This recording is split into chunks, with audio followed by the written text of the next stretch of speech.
I have a story for us to ponder today that you probably haven't heard of, but it's an interesting story from the beginning of our nation. We'll find out more next on the Constitution Study. There's one thing you have to know wherever you make your stand. Came from a long through line of everyday Americans. Hello there, everyday Americans. Paul Lang with the Constitution Study, back again with a Ponder This episode. If you want to find out more, head over to the website, constitutionstudy.com. There it is right there on the video. And you can find out everything we're doing here, find out other Ponder This or other episodes of the videos and the podcast. Ask questions, follow the articles, learn more. I love it when people go up there and ask questions. This is a story I heard a few months ago, and it really caught my attention. And I wanted to bring it here because I think it not only tells us a little bit about our history, but I think it can inform us in how we live our lives. The story is actually about the Battle of Lexington. As you probably know, we've all heard about the battles of Lexington, Concord, the shot heard around the world, the beginning of the American Revolution. There's an interesting story there. When the British approached Lexington Green, they were met by the Massachusetts militia, commanded by a Captain John Parker. And as the British approached, the commander of the British military ordered the Americans to lay down their weapons and disperse. And as the story goes, some of them started to. They weren't quite sure what to do when Captain Parker made a very interesting statement. He orders his men, he said, "Men, stand your ground. Don't fire unless fired upon, but if they mean to have war, let it begin here." And I found that message moving. The idea that men were willing to stand their ground this far and no farther. Isn't that something we should, as Americans, be doing today? Shouldn't we be looking at an ever-encroaching government and saying, no, this far and no farther. We're going to stand our ground. You've taken too many of our rights. We're not going to let you take any more. We're not going to give them to you, and we're not going to let you take them. Don't fire unless fired upon. No, we are not going to initiate violence. There are other groups that initiate violence, but patriots, we will not. But we will defend ourselves. We won't go after you with a stick, but if you come after us with one, we will defend ourselves. You fire upon us, we will fire back. But if they mean to have war. See, if you follow what's going on in society today around things around the Constitution or politics in general, there is a civil war coming. I see it. The question in my heart has always been: are we going to fight it on the battlefield or in the ballot box?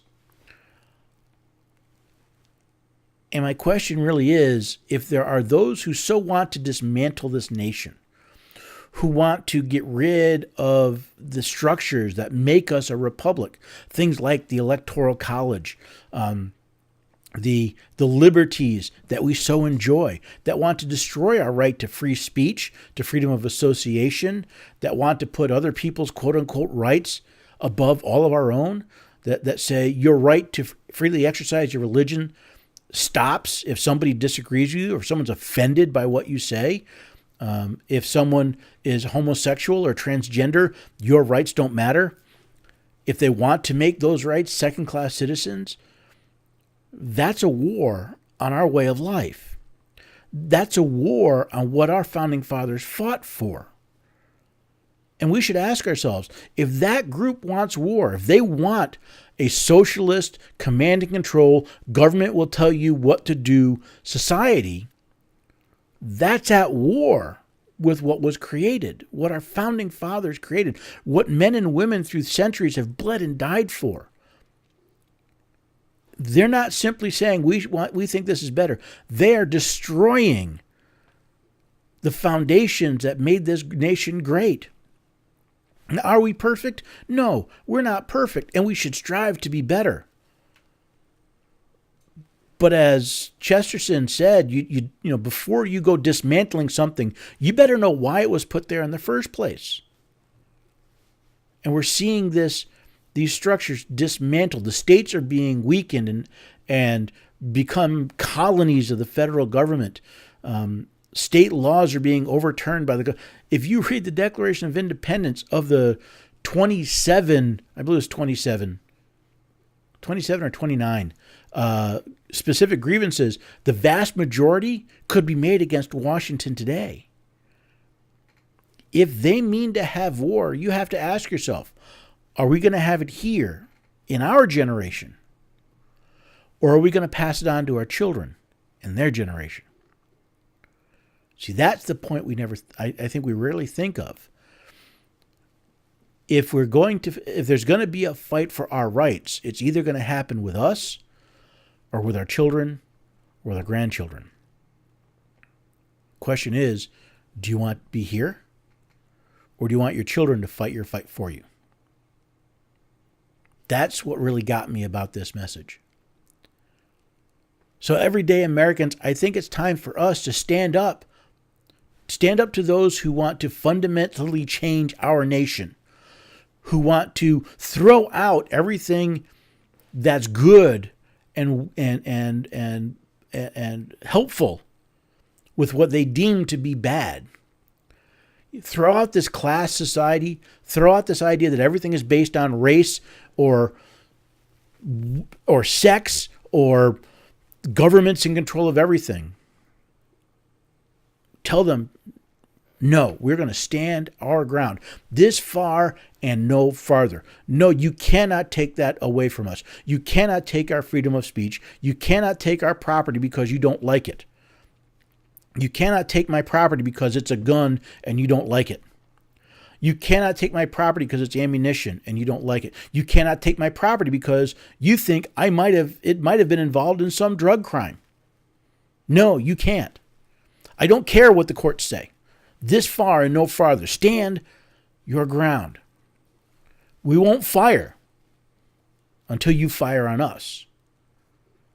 But yeah, you fire on us, we're shooting back. We've had enough. If you mean to have war, if you mean to come and take my rights, it's time for us to stand up and say, it's going to be here. So that my daughter and others of her generation and the generations that follow don't have to fight the fight for us.